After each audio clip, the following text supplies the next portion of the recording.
Hey guys, welcome to another Let's Play episode of Roadwarden, the text-based RPG.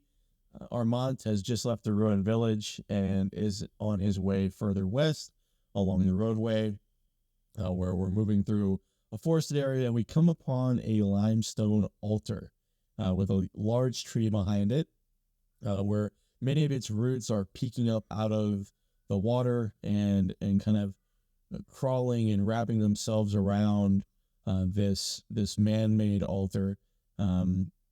We spent some time here trying to figure out what the altar's purpose is, if we can interact with it, if we can make an offering, just exactly, what we could get from maybe making an offering or poking and prodding at it.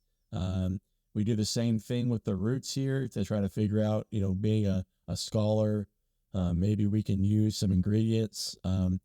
Long story short, we really don't get much in the way of answers from the altar here. We try to offer it food and rations. That doesn't get us anything. We try to chop at the roots to no avail.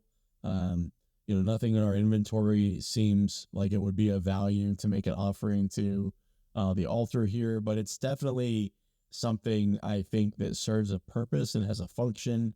It's a landmark, an area just like the next one we'll see in today's session that we'll probably have to come back to, and that we do visit a few times in the next episode, and yet we're still unsure how to interact with it. The roots themselves are a little spongy.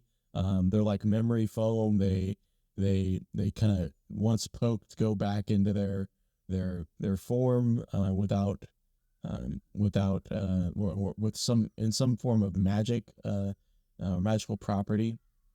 So again, an interesting place, but not much in the way of answers. Just another place with more questions. So we head south through a mountain pass. No danger along the road here yet.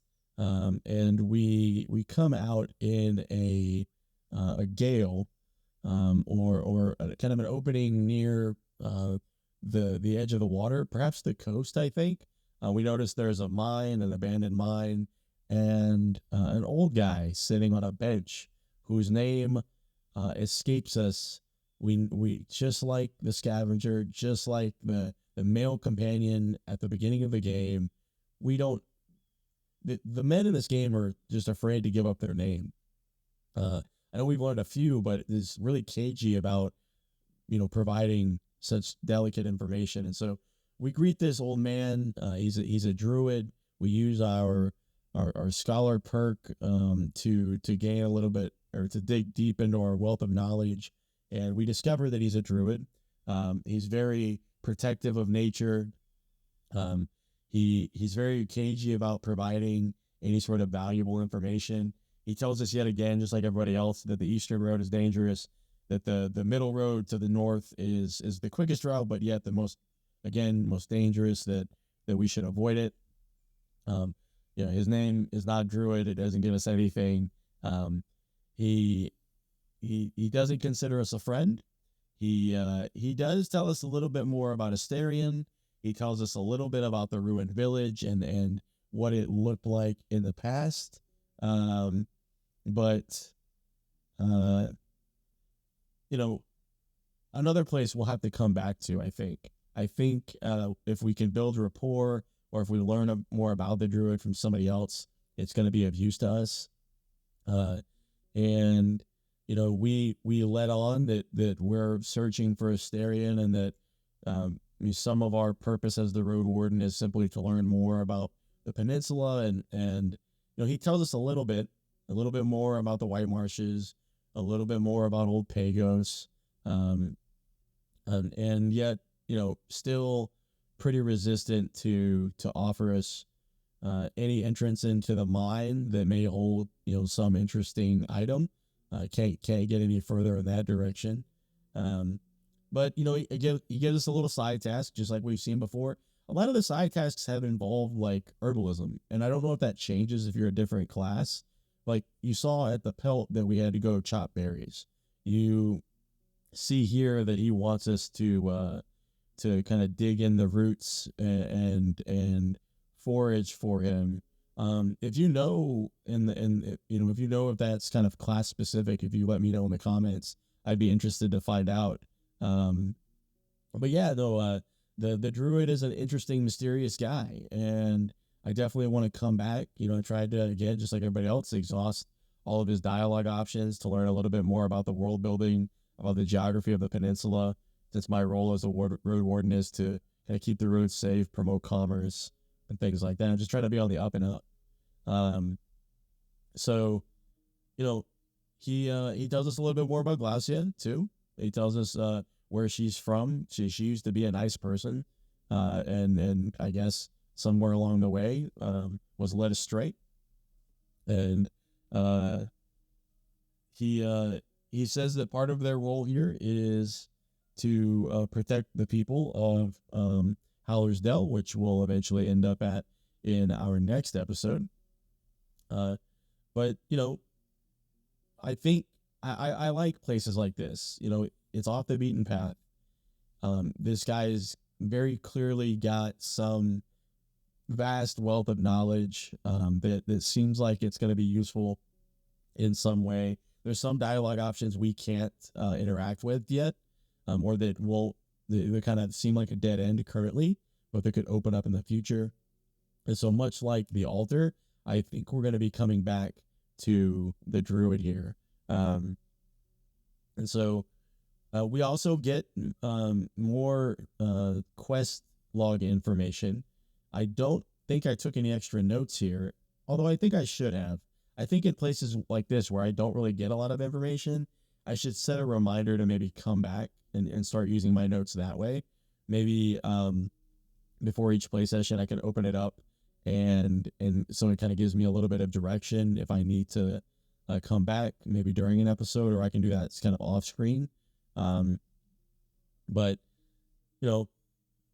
I think a fruitful conversation, because we know a little bit more about Asterion. We're getting almost a character profile of Asterion pieced together through other people's impressions of him, right? Everybody seems to have kind of some overlapping opinions about him, but some divergent experiences about his role, his usefulness, his demeanor, and it makes this Asterion guy a really interesting character. And he's, in terms of quests, like, he's very much the carrot, right? I know we have like an origin destination. We want to kind of retire in peace and forget our past. But this Asterion quest very much seems like the golden path in a lot of ways, like trying to figure out what happened to Asterion as the new Roadwarden, which I find pretty interesting. So, again,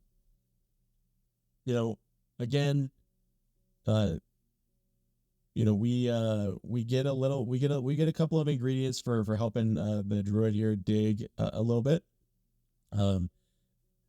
What we'll find out is when we look at our journal or our supplies later on, that we're collecting ingredients, and that we have a list that we could possibly use to search either merchants or, I guess, in other places around the world to perhaps make something. So that's really interesting, because I think it's cool when the class mechanics come into play. You're going to see me try, I think, 1, 2, 3 different times to guess this guy's name. Not going to get it right. I try Elder. I think at the end here, I tried Druid. I like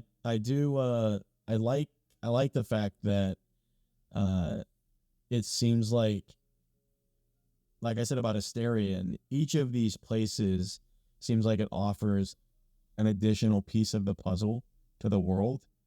And by the end of the game, I'm going to have a pretty good idea about what this world looks like and how it operates. And it's happening in a way that I'm very unfamiliar with.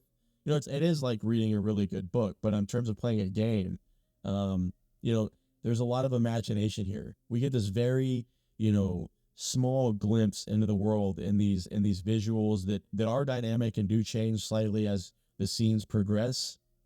However, it's just a different way to digest a game. And so, yeah, I'm very much enjoying it, guys. Leave any tips in the comments. Subscribe to the video so you can see the next one get uploaded. Very much appreciate everybody watching, and I'll see you next time.